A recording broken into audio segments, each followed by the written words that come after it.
second is very enthusiastic about teaching. So uh, great to see you all, and thank you for the opportunity Thank you for for coming, this session. Madhu. Really looking forward to So getting stuck into it. I'll give a brief introduction first. So, welcome to sure. today's vertical integration. We're doing common pediatric heart conditions with Dr. Madhu. Now, for those of you that don't know me, my name is Sydney, and I'm from the PHN education team. Before we begin the session, I'd like to acknowledge the traditional custodians of the land that we live and work on the Central Coast, that is Darkinjung country, and I'd also like to pay respect to all elders past, present, and emerging. Now, a few things to let you know about this session. It will be recorded today and available for you to view in our library. Now, Madhu has asked for an interactive session, so please, we encourage you to write any questions down in the chat. Georgia, if you can facilitate those throughout. Madhu doesn't have access to see them, so if you want to just pause, stop whenever necessary. We want to keep it very engaging, and then we'll do more of a Q&A at the end. We will do an evaluation as well right at the end. As always, your feedback is so important, but I will hand it over to Dr. Madhu. Lovely. Hope everyone can hear me clearly. Just last check. Yeah, Yep. perfect. Thank All you. good. So yeah, good morning again for those who joined just now. So it's great to see you all, and thank you for the opportunity for this session. Look forward to some shared learning and some joint discussion. So today I was given a topic, or I think we discussed and chose a topic to discuss common pediatric heart conditions. I thought the focus, rather than going through in depth a lot of common heart conditions, we'll discuss, especially for primary care team. I think it's important to discuss and sort of learn how to approach these conditions at primary care aspects of care, and see how we can move forward. Obviously, depending on how much you want, we can go deeper into some of these topics, but I've kept it sort of broad and a bit simple, but I'm happy to go deeper and have any discussions in each of these topics. So let's see how we go. Um, because I'm using the phone and the laptop, I'm just going to switch off the camera while I'm talking so that I could get access to my slides. So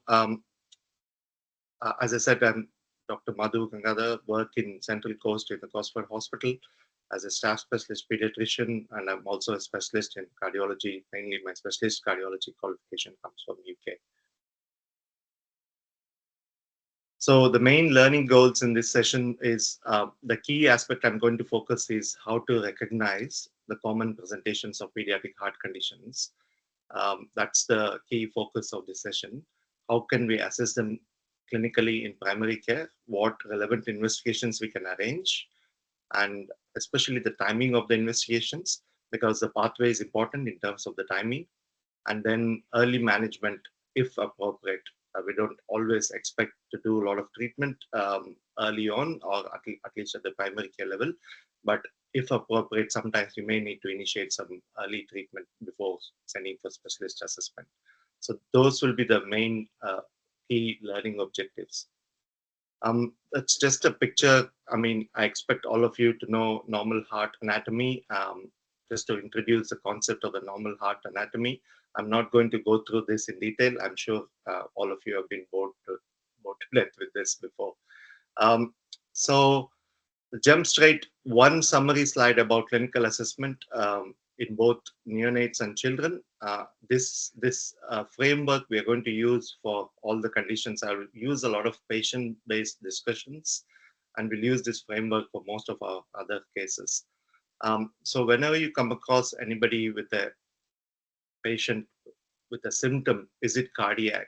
You just have to take a step back, especially the younger they are. You need to go right through the antenatal period and inquire first about the 20-week morphology scan. You'll be surprised how much information sometimes you'll get out of that, which is not necessarily disclosed until you ask. Say, the mom will say they found something with my aortic valve, or they said there was a small hole. We'll just monitor and see what happens, things like that. And then known genetic conditions in the family can predispose to congenital heart. As you know, syndromes like Turner's, DiGeorge, Downs, anything in the family, the risk is more. and condition at birth and any research needed, especially if there was any cyanosis, hypoxia not responding to oxygen, is a clue often. So always ask about condition at birth. And then the major importance is for the clinical examination. There's several things we look in terms of cardiac focus. Especially, we want to know the color. Color, I mean, is it pink or any question of cyanosis? And color, the best assessment in children, especially the younger they are, you should look at the tongue color. That's the most important to give you a rough idea of the oxygen level in the child. Then perfusion, capillary refill time, that you guys know. Pulse volume. Pulse volume, I encourage all of you guys to compare both in the arm, either brachial or um, carotids with the femoral pulses. Don't use radial pulses. So check arm and uh, femoral pulses both. Don't go with just one pulse, please. We'll come to that later. And then heart sounds, any additional heart sounds or loud heart sounds. And then when I say additional, I mean gallop, S3. And then presence or absence of murmur, especially if it's pathological murmur associated with thrill, presence or absence of hepatomegaly, and lastly, femoral pulses, whether weak, absent, or not palpable. All these things are important in a cardiac clinical examination. Most of this can be done swiftly in 2 minutes. Then vitals, I know vitals, we don't always go through this in your day-to-day assessments, but if you have any concern, you can get some important vitals, especially heart rate, respiratory rate, pre and post-ductal sats. Pre-ductal sats is saturations in the right upper arm, preferably, and post-ductal either leg is fine. Forelimb blood pressure, what I'm meaning by forelimb blood pressure is mostly I want a blood pressure in the arm and a blood pressure in the leg, just to see if there's any gradient. Um, and there's something called as hyperoxia test. I just want to touch upon this a little bit. You may not be expected to do this, but just to be aware, a simple bedside test, especially if some of you do a hospital rotation, or you're spending some time in the hospital, it's good to know of this. It's often used in special care nursery or newborn ICU. I mean, it's surprised how many times even pediatricians and neonatologists don't do this, because nowadays there's such a low threshold to organize investigation for everything. But a simple test can rule out cyanotic congenital heart disease. The true way of doing hyperoxia test is to give 100% oxygen and see improvement in saturations to 9900 and also document it in arterial blood gas. But you could do even by giving just higher level oxygen to a face mask or a nasal cannula, even in primary care level, and see if the SATs come up. If they come up very easily to 99, 98, 100, often confidently you can say the cyanotic congenital heart disease can be ruled out. So a simple test will help in the clinical assessment. So moving on, we'll just focus on neonates first, and then I'll go to some pediatric presentations. So in a neonate or in a sort of newborn up to 30 days, 28 days, or even in the first couple of months, the cardiac congenital heart conditions can only present in three ways. You can broadly put them in these three categories. So it's very simple. They either present in heart failure, or they present blue, or what we call a cyanosis, or hypoxia, and last one is low cardiac output. Almost every single heart condition in newborns, you can put it in these three categories. If you remember these broad categories, you can easily differentiate when they present to you. First one is heart failure, that is increased blood flow to the lungs. Second, cyanosis, either they're getting less blood flow to the lungs or there is mixing of oxygenated and deoxygenated blood intracardiac level, like within the heart. And then lastly, it's low cardiac output. And low cardiac output, as you can imagine, if you think practically, even in a common sense point of view, the low cardiac output either could be obstruction in the plumbing somewhere of the blood flow from the heart, or it's a pump itself, the heart itself is not able to pump effectively. So it's one of these when there is low cardiac output. So broadly, all the heart conditions can be put in these three categories. We'll go through some examples. So the first one is This was a ex-preterm 32-week. Now day 28, corrected age 36 weeks. Was in special care nursery. Was on respiratory support, bit of CPAP, high flow, and then came off low flow oxygen. On day 10 of life, birth weight was 1.4 kg. Current weight is 1.6 kg. Was established on full enteral feeds. Because of the low birth weight, focus was a lot on the feeding and high volume, calories, and all that. So a good amount of feed volume was given. Weight gain was established and discharged on day 21. So 1 week later, parents have gone home. Then they come to you, to the GP. They're saying the baby is breathing faster, uh, difficulty feeding, shortness of breath, and you put your stethoscope on the chest, you notice there's tachycardia. You also hear a murmur. So it's the classical murmur is sometimes difficult to get. You will definitely hear a good going systolic murmur, maybe continuous murmur. Um, and if the baby cooperates and if you're happy, you can even elicit enlargement of liver and the pulse volume. As I said, when you focus on the pulse volume, all pulses in the body, both the arm and the leg, or even if you palpate the dorsalis pedis, you will palpate it easily. They're bounding pulses, and femoral pulses are easily palpable. So I don't know whether to see if people can shout out. Made it very simple. What could be the diagnosis? Common heart condition.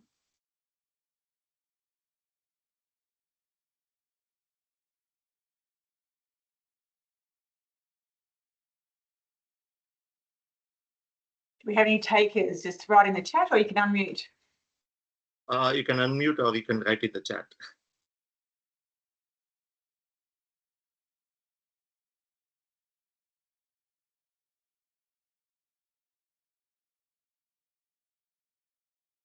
We've got no takers at the moment.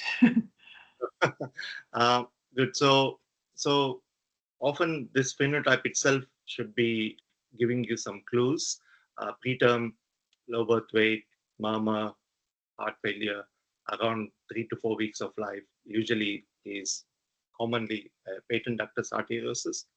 Um, so the initial management with patent ductus. So just briefly, patent ductus arteriosus is a blood vessel which we all had even as when we were fetus. It's an essential part of the cardiovascular anatomy in intrauterine life for survival. But in some of us, especially in preterms, the blood vessel stays patent. In most of normal or other term newborns, this blood vessel here closes in response to breathing and oxygen inhalation as soon as we are born. But if it is patent, especially if it is patent at a decent size, what we call as hemodynamically significant, then it causes left to right shunt. So the blood from the aorta comes to blood into the lungs. Um, every time the heart is beating, the lungs get more and more blood. As I told you, heart failure, if you go back to the category, heart failure is increased blood flow to lungs, or what we in otherwise words call it as pulmonary plethora. So that is what presents usually around 3 to 4 weeks of life. Almost similar concept even with VSDs. So not the small to moderate VSDs, like large VSDs. Same again, left to right shunt from left side of the heart to the right side, increased blood flow to the lungs. They present with same tachypnea, tachycardia, difficulty feeding, poor weight gain, things like that. So if you see anything like that around 3 to 4 weeks, suspect shunt lesions, heart failure is the main message here. What you can do initially before asking what tests and asking for referral, initially, I know you don't necessarily give oxygen, but if you end up have to do something, avoid giving oxygen because oxygen is a vasodilator, pulmonary vasodilator. The more you give oxygen, the more blood flow goes to the lungs, and its shunt can make it worse. Fluid restriction, if the baby is on 150 or 180 mils per kg, you need to restrict to 120 mils per kg and give a diuretic. Giving a diuretic, there's no harm. You could even give a diuretic before you send to the specialist. A dose of furosemide or one milligram or half a milligram per kg daily, and then ask for a specialist review. The things which we expect is maybe ECG and X-ray if possible, and then send for echocardiogram what management is required will be often we put them on high flow medical management in terms of diuretics. If they're early on, if they're still very early, the first 2 weeks of life, we give paracetamol and brufen for medical closure. Otherwise, it will be surgical or catheter closure of the PDA. We won't go into details of that. So second broad category of presentation of neonates is hypoxia or cyanosis. This is not uncommon at all. You do see sometimes even in primary care. And we do have some babies like this in the Central Coast who are floating around waiting for, who have had the diagnosis, but sometimes they could present to you without having the diagnosis. They're waiting for the surgery later, so they are around. So even if they come for a cold or a cough, you might see some of these. So uh, the example I've used here is a term newborn, birth weight was 3.2 kgs. This baby is breathing wise, there's no concerns, there's no respiratory distress.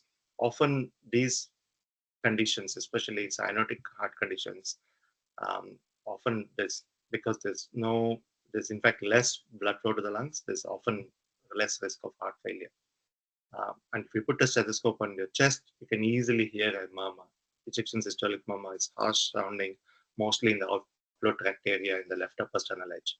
Often they have got some dysmorphic features, classically, and there are certain syndromes associated. And you measure the saturations, it's 85% or 80, somewhere in that 80 to 90 range. You can do a hypoxia test if you want to, just to check, and you will not see any improvement in SATs with oxygen administration, especially higher concentration. And that's because there is intracardiac mixing within the heart of oxygenated and deoxygenated blood. So an example I've used is tetralogy of Fallot. You might have heard of this heart condition. Usually in this heart condition, there's a large hole in the middle, which is number one, called VSD. So that is where the mixing happens between the deoxygenated blood this side and the oxygenated blood. And the aorta is moved across, a bit of overriding, and the pulmonary artery and the pulmonary valve is narrow here, with obstruction below. So it's quite narrow. That is why there's less blood going to the lungs and more blood going across and mixing the blue and the pink blood. And that is what you get in your body, in your when you measure your saturations in your through your subclavian artery branches. So preductal is here and postductal below. So that is what you see. And these babies actually can easily turn up in one of your surgeries on any day, because though majority of them have had antenatal diagnosis, they're just in the community. As I said, there are a few in Central Coast even right now, and they're just having their saturations monitored once in a while, and they're otherwise stable. Heart failure is unlikely. We just monitor the SATs, watch for what we call as hypercyanotic spells, where they go suddenly very blue and cyanotic.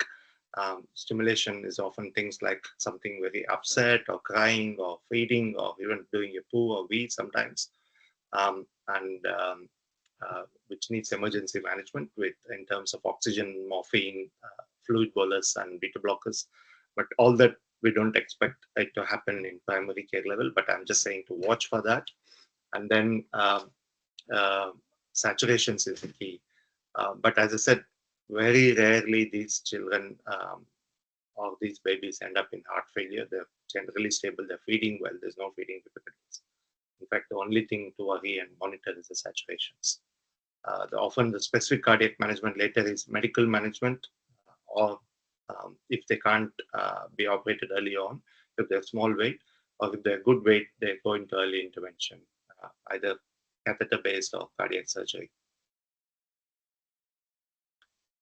So next one, this is a very common one and a very important one.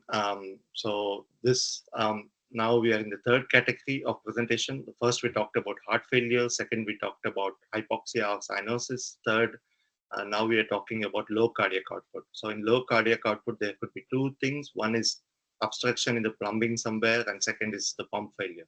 So we'll look at this example. So term baby, 3 kgs birth weight, day 7 of life. Went home from maternity on day 1 of life. Day 7 of life is presented to the GP. So mom is saying has got poor feeding, not drinking much, has got less wet nappies, and has got very cold arms and legs and bit of mottled color.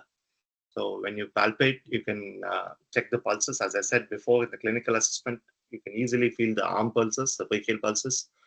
But when you try to palpate the femoral pulses, they're weak or sometimes even absent. Peripheries are cold. The baby is tachycardic and the perfusion is prolonged 3 seconds.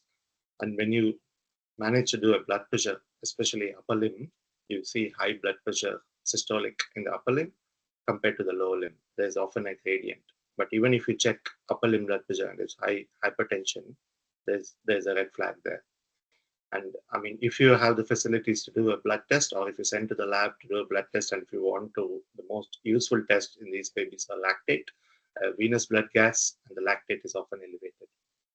So uh, again, very common phenotype, classical phenotype. Any shout outs for the diagnosis for this one?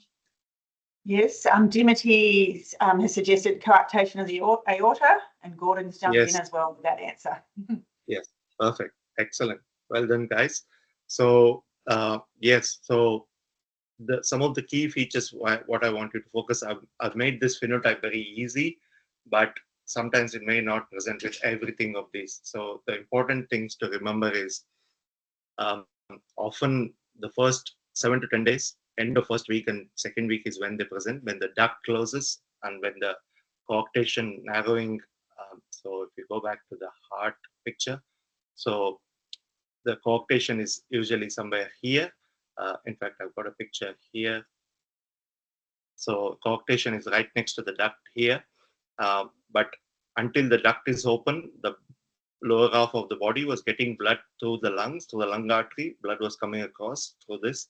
So it was fine. But usually the duct closes sometimes around 3 to 5 days or 7 days.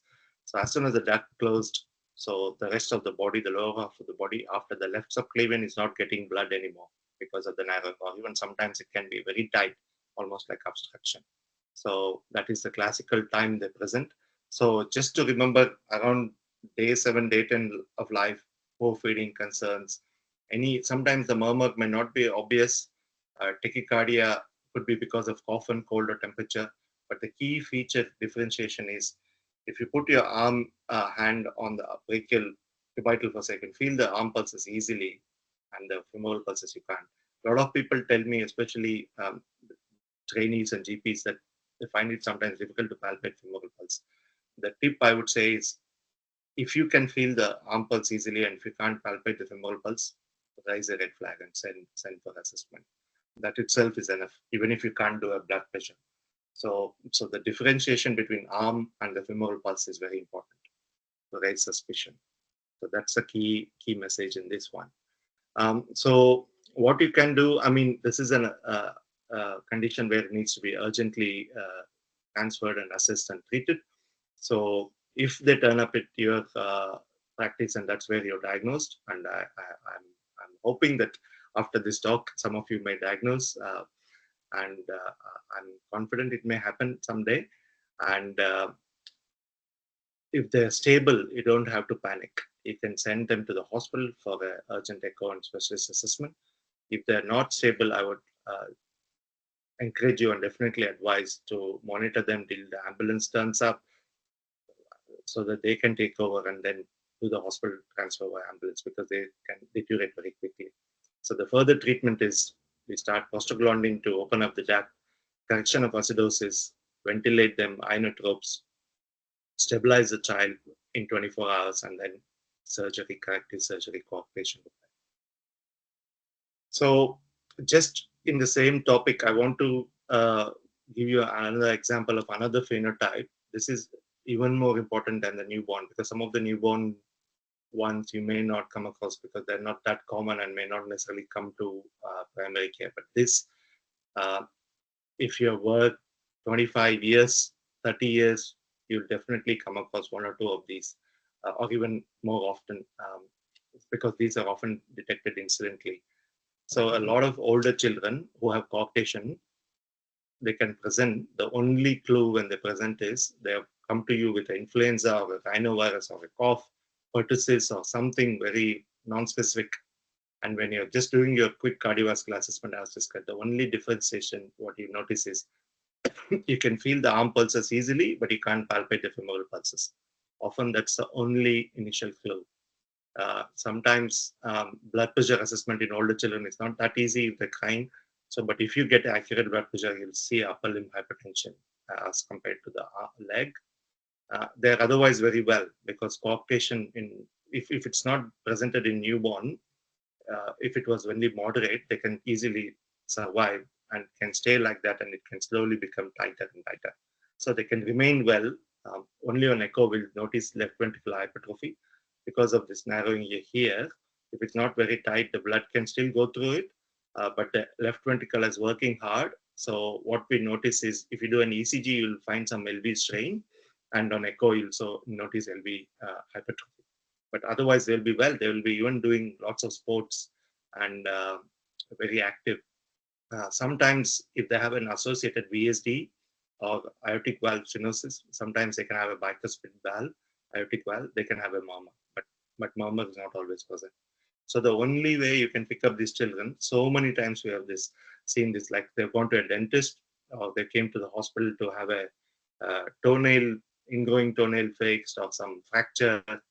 Uh, Anesthetist just put a blood pressure cup, notice hypertension. Somebody nurse is tried to check a pulse, it's weak. Totally out of the blue, the diagnosis has come out. So we see a lot of this in the cardiac centers. Obviously, that's a referral center, but often it comes through primary care. Is that okay? Any questions on that?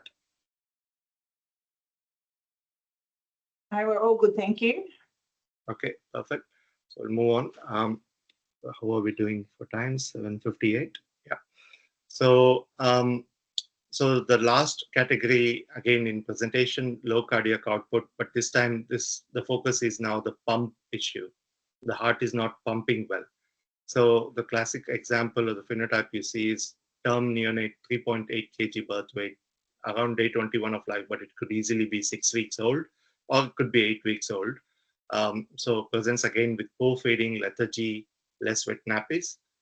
There is some history of cold either in mom or dad or sibling, often cold, because often these 1 to 2 month old won't necessarily go out. So there's no exposure other than the family contacts.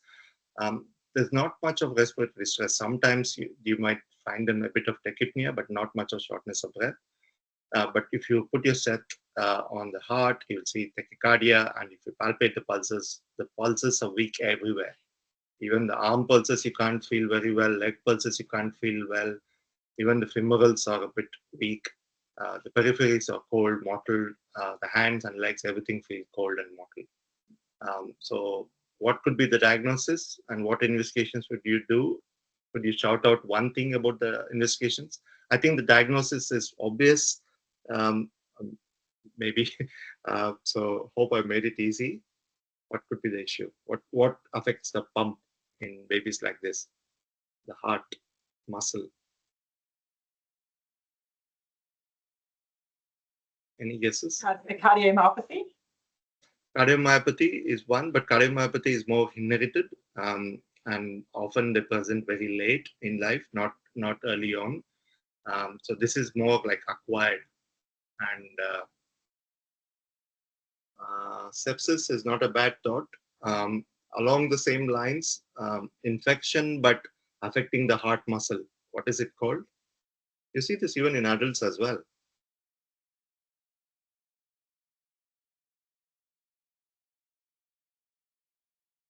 Myocarditis.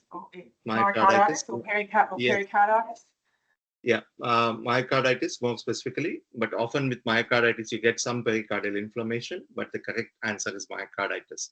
So the key features to spot this is a baby which was doing well, had exposure to a mom or dad who had a cough and cold or a sibling, and then suddenly it starts getting unwell, poor feeding, lethargy, some respiratory distress, tachycardia, and has got on examination, the main thing is when you suspect is generally appears the pulses are weak everywhere and mottled and cold and tachycardia. That's because the heart is not pumping well. The cardiac output is low, so perfusion is poor everywhere. So diagnosis you suspect is myocarditis. It's very easy to diagnose even with local test on X-ray. If you do an X-ray, what would you notice? Anybody? Chest X-ray. You will notice enlarged heart, cardiomegaly. Yeah, perfect. And ECG, what would you expect in ECG? This is all, a lot of this is even similar to adult and older children as well.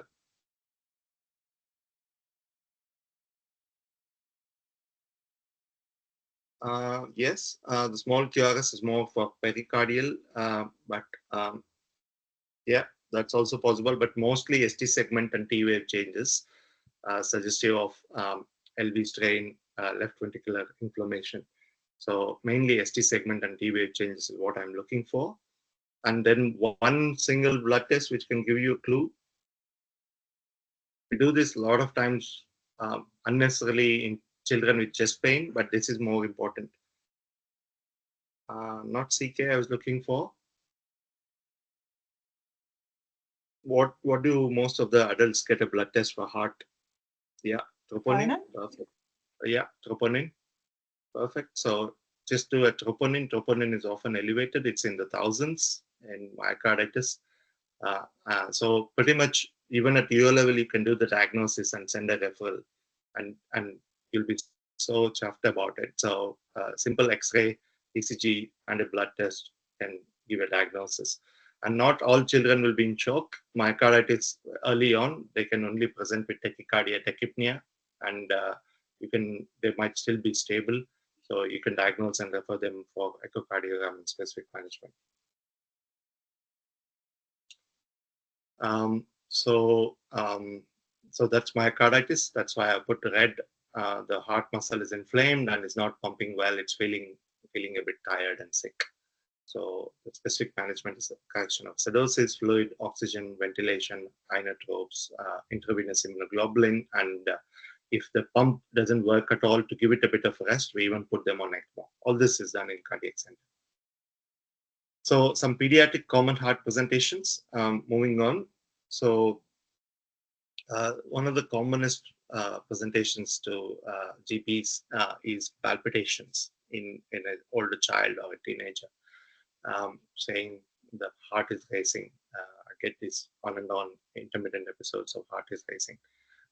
But a lot of times it's non-specific and non-cardiac. Often vasovagal is the one classical one, or sinus tachycardia, or inappropriate sinus tachycardia.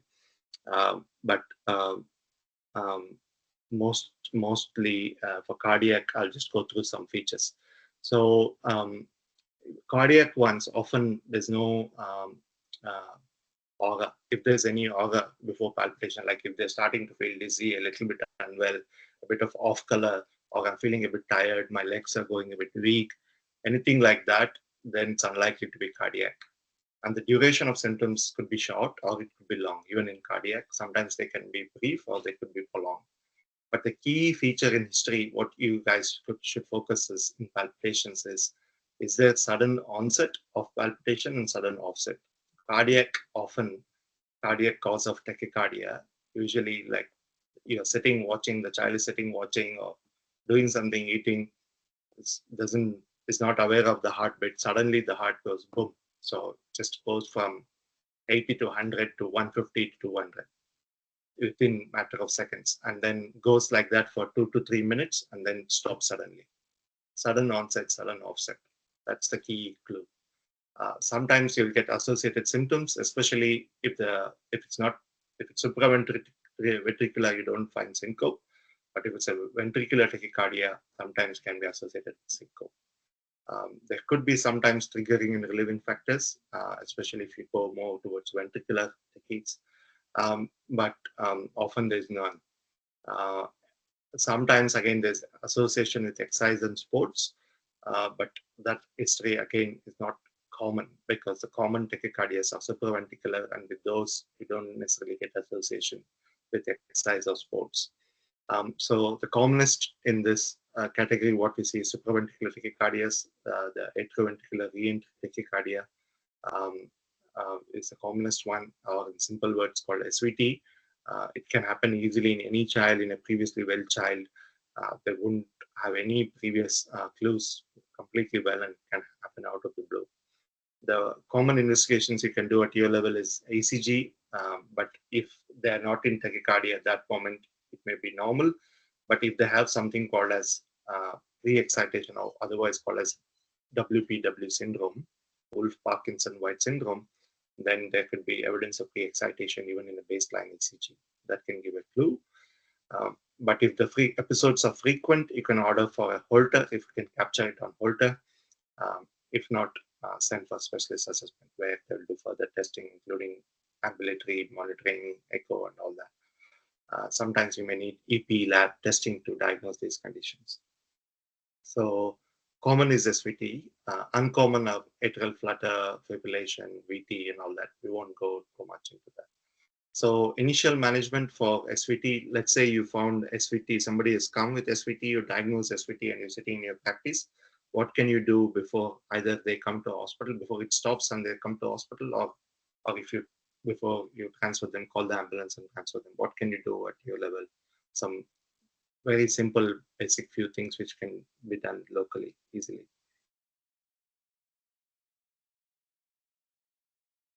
Good old Valsalva maneuver. Yeah, absolutely. So vagal maneuvers like Valsalva, or ice water on the face, or if it's a smaller baby, dunking the face in ice water can stop it. So any Valsalva maneuver is really important. And sometimes if you think if the pulses are weak or if they're in shock, especially if you're in a hospital setting, you can put in a cannula and we give adenosine. But primary care setting, mostly Valsalva. And if they're stable, if they've come to you SVT on and off, like you've seen them today, you've diagnosed it, you picked up maybe on Holter, and next week they've come for another 5-minute episode, but they're waiting to see a specialist in 2 weeks' time. What you could do is in discussion, or sometimes, I don't know whether you're comfortable, but on your own, the specific medical management is beta blocker. So you could initiate beta blockers as well in these children. We often start sotalol in these babies, in these children. Yeah.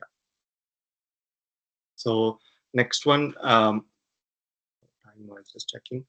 So next one, another common presentation is syncope.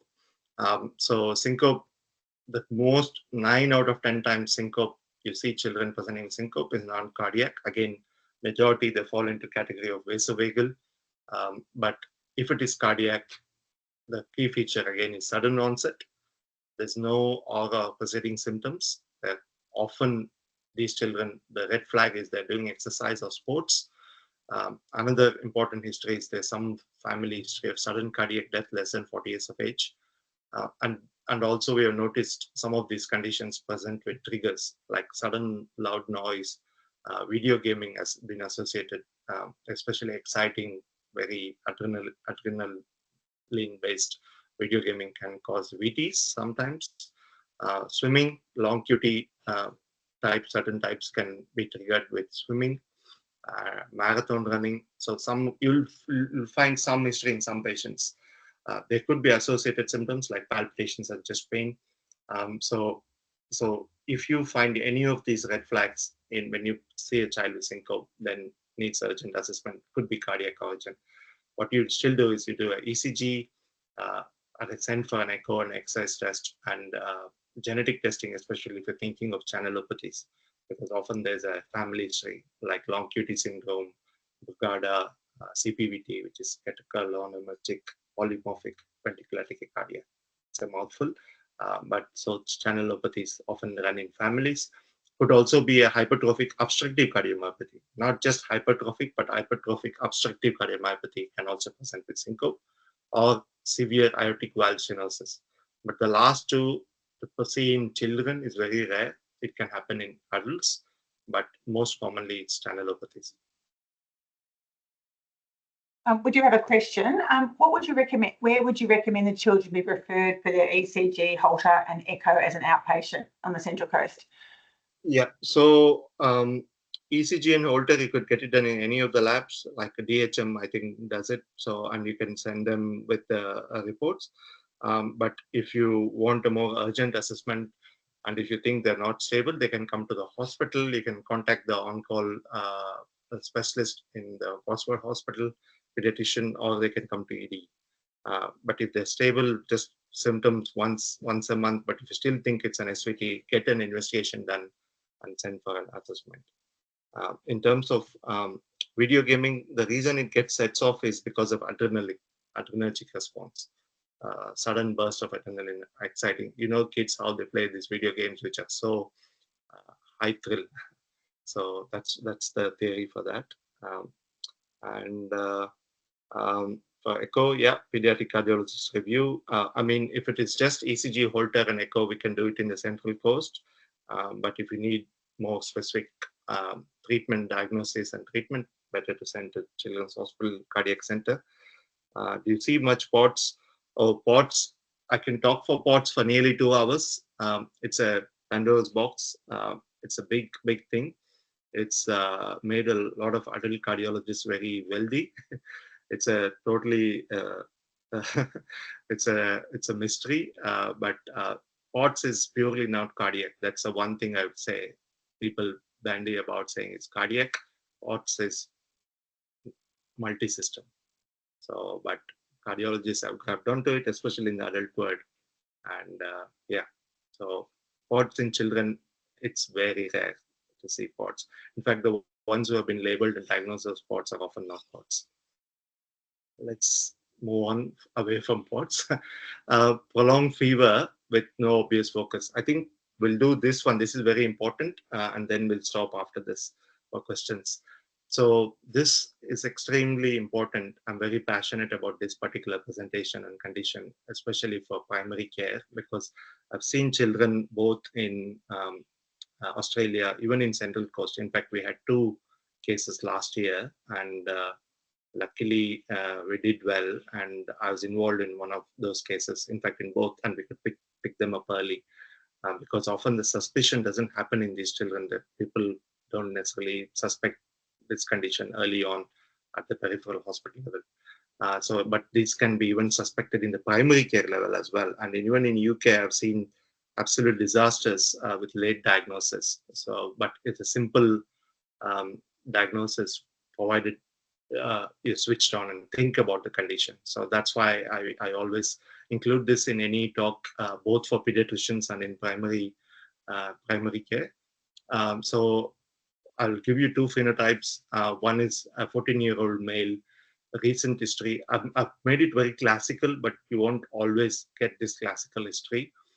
But if there's any recent history of body piercing or tattoos, otherwise fit and well child, and when you examine, is otherwise stable. When you examine, you find a new onset cardiac murmur.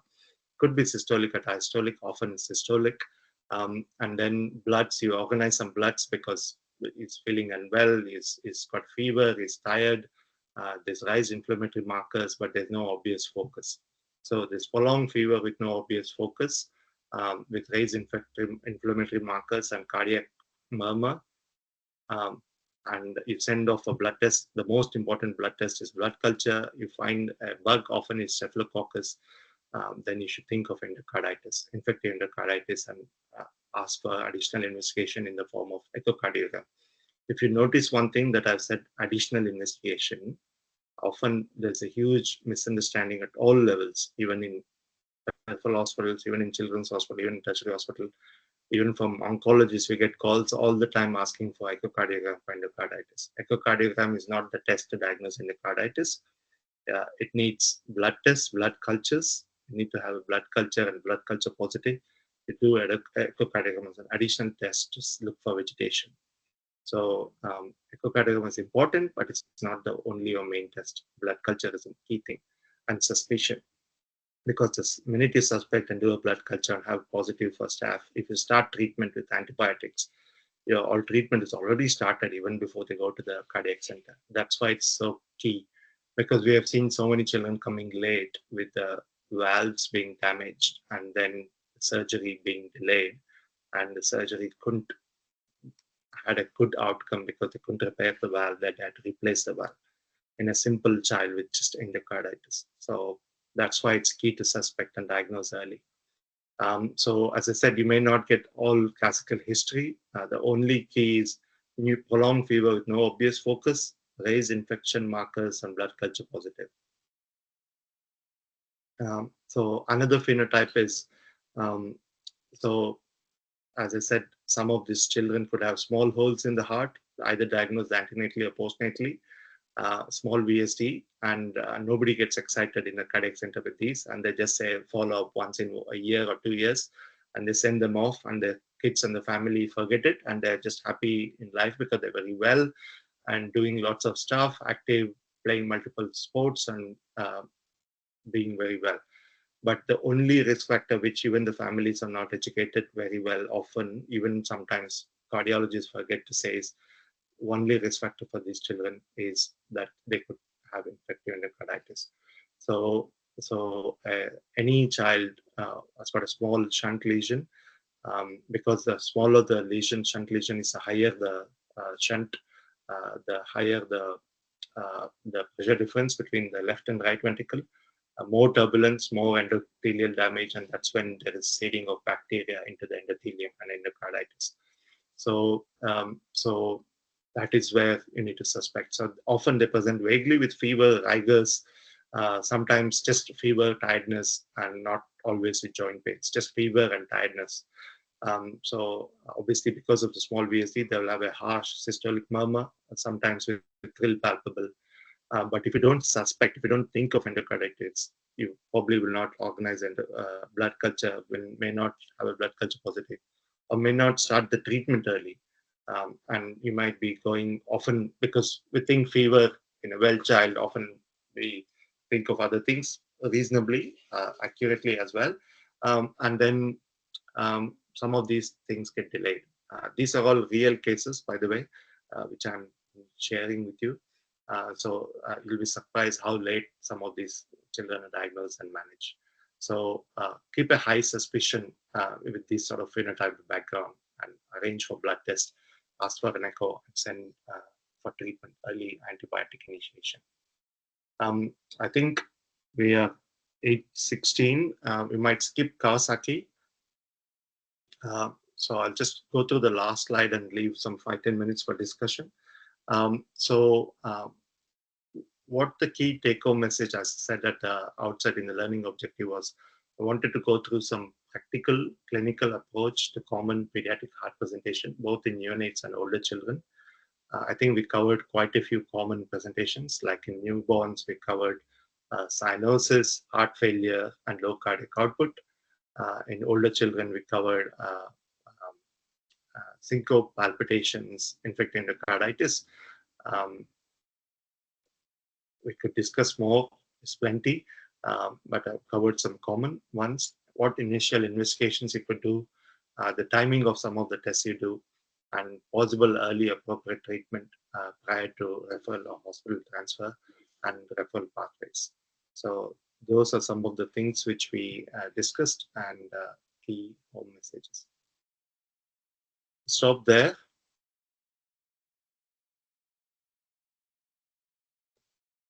Great. Thank you so much, Madhu. That was a great overview, and for me, great revision as well.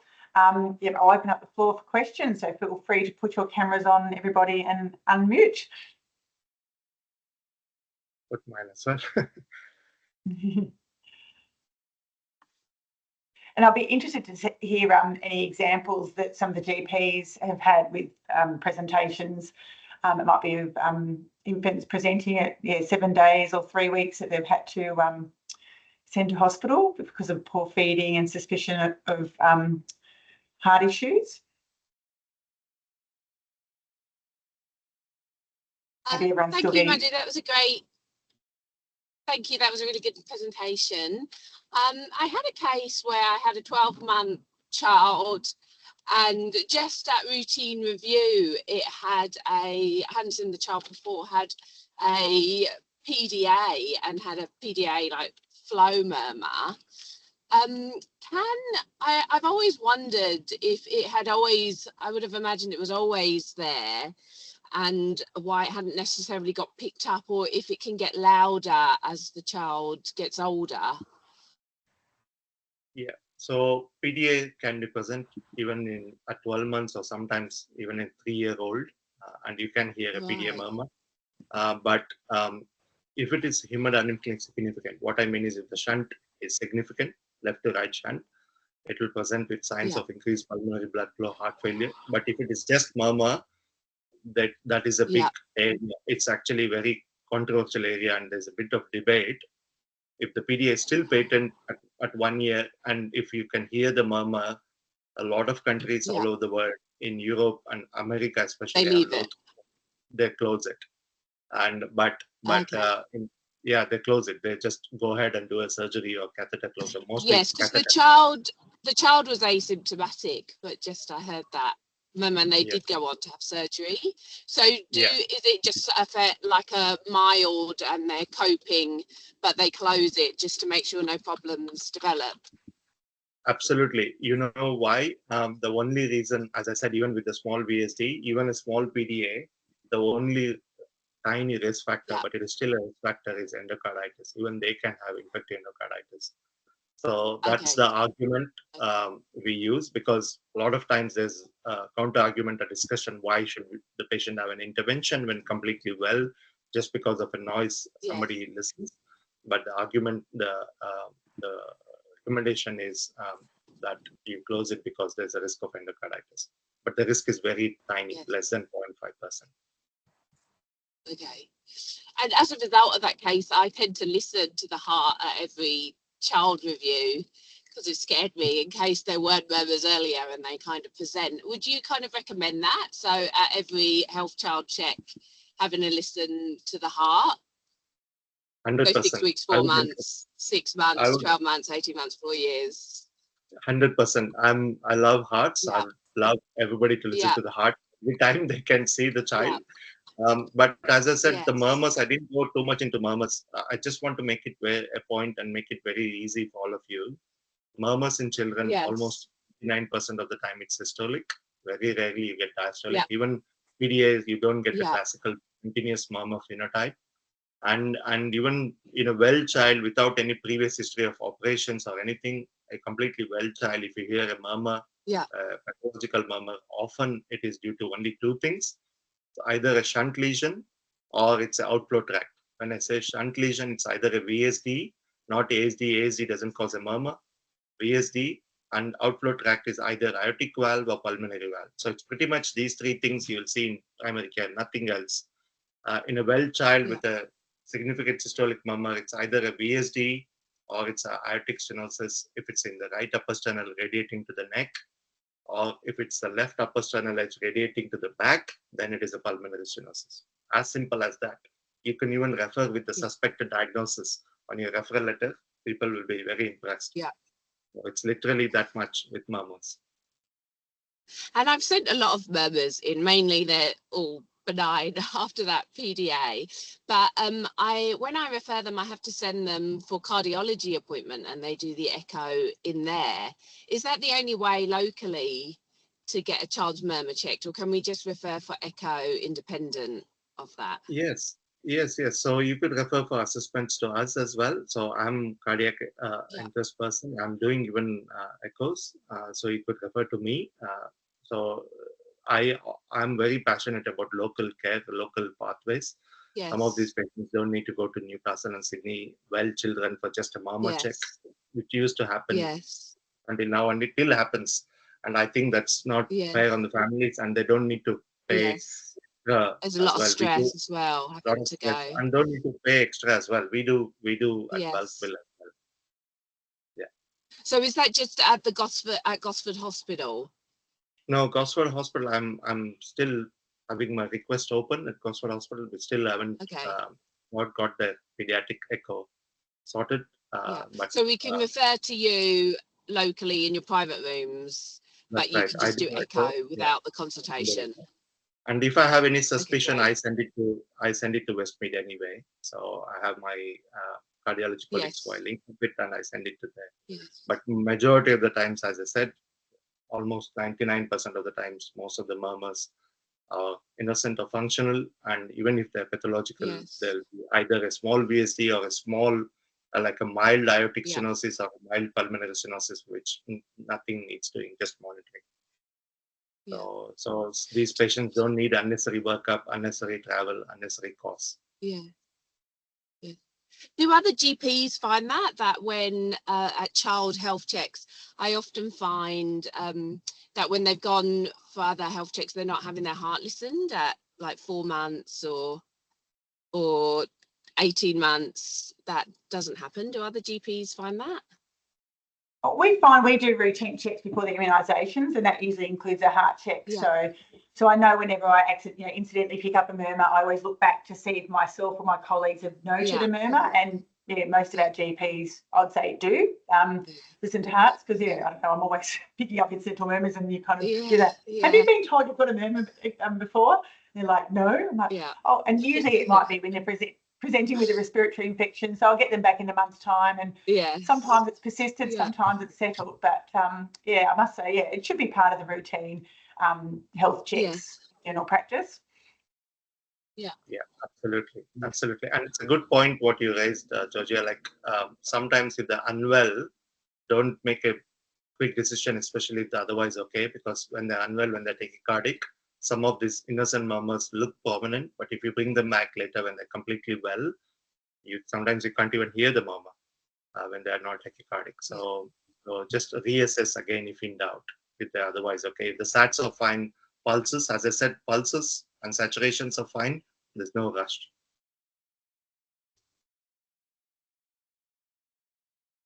Any further questions? No, I think we're good, but that was great, Madhu. But yes, I'll be definitely checking all those pulses in my little 7-day-old babies that present. But no, that was great and great revision. So thank you so much. And it's great to have a local paediatric cardiologist on the coast as well. So thank you. Thank you. Thanks very much.